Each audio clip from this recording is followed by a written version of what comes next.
This video sponsored by Educost. எஜுகோஸ்ட்டை பற்றி இந்த வீடியோ கீழே டிஸ்கிரிப்ஷனில் லிங்க் கொடுத்துருக்கோம், நீங்கள் பார்த்து தெரிஞ்சுக்கோங்க. The struggle to find courses that truly speak your language, it's finally over. Welcome to EduQuest, where learning is made just for you.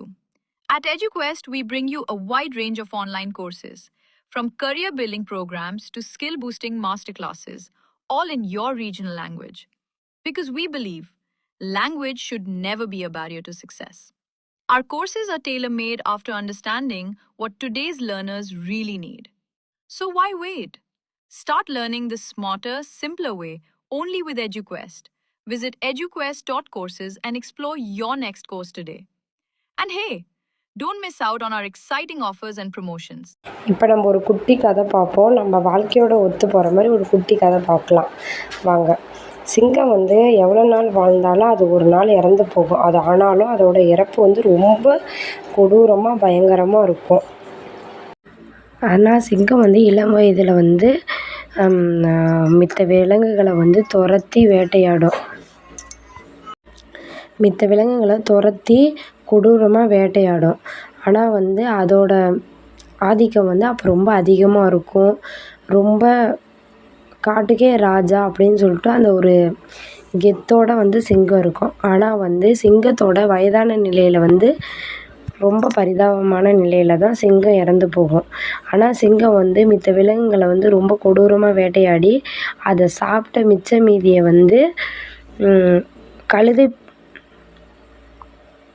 கழுதை புலிக்கு கொடுத்துட்டு போகும். ஆனால் சிங்கம் இறந்ததுக்கு சிங்கம் தன்னோட பசியால் ரொம்ப வயதான நிலையில் ரொம்ப கர்ஜிச்சுக்கிட்டு கத்திக்கிட்டு அதால் ஓடவும் முடியாது, மித்த விலங்குகளை வேட்டையாடவும் முடியாமல் ரொம்ப சிரமப்படும். அந்த மாதிரி சூழ்நிலையில் தான் சிங்கம் இருக்கும். அதே மாதிரி தான் அதோட வாழ்க்கையில் இருக்கிறதும் மனிதரோட வாழ்க்கையில் இருக்கிறதும் ஒத்து போகிற நிலையில் தான் இருக்கும். இப்போ பார்த்திங்கன்னா அந்த சிங்கம் ரொம்ப ஒரு கொடூரமாக எப்படி இறக்கும்னு பார்த்திங்கன்னா, சிங்கம் அதால் எந்த விலங்கையும் வேட்டையாட முடியாமல் ரொம்ப கொடூரமான பசியால் இருக்கிற டைமு இந்த கழுதை புலி என்ன பண்ணுன்னா சிங்கத்தை ரொம்ப ஒரு கொடூரமாக வேட்டையாடும்.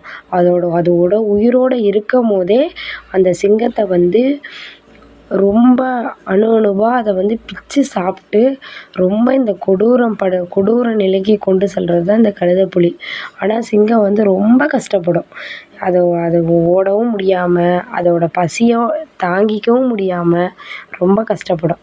அதே மாதிரி தான் மனிதனோட வாழ்க்கையில் என்னன்னா, மனிதர்கள் நம்ம நல்லா இருக்கும் போது அவங்க ஒரு பதவியிலையோ ஒரு ஆடம்பரமான ஒரு இதில் இருக்கும் போது அந்த தலகணம் இருக்கவே கூடாது. என்றைக்கு இருந்தாலும் அந்த சிங்கத்தோட நிலைமை நமக்கு வரும் அப்படின்ட்டு ஒவ்வொருத்தரும் அதை நினைக்கணும்.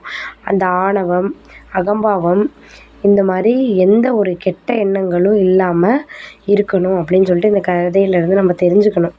ஏன்னு கேட்டிங்கன்னா, சிங்கம் ரொம்ப அது காட்டுக்கே ராஜாவாக இருந்தாலும் அதோட இழப்பு ரொம்ப கொடுமையாக தான் இருக்கும். அதோட இறப்பை அதாலேயே ஜீர்ணிச்சிக்க முடியாத இழப்பாக தான் இருக்கும். அதே மாதிரி தான் எந்த அளவுக்கு நம்ம உயரத்துக்கு போனாலும் நம்மளோட தன்னடக்கம் ரொம்ப முக்கியம்.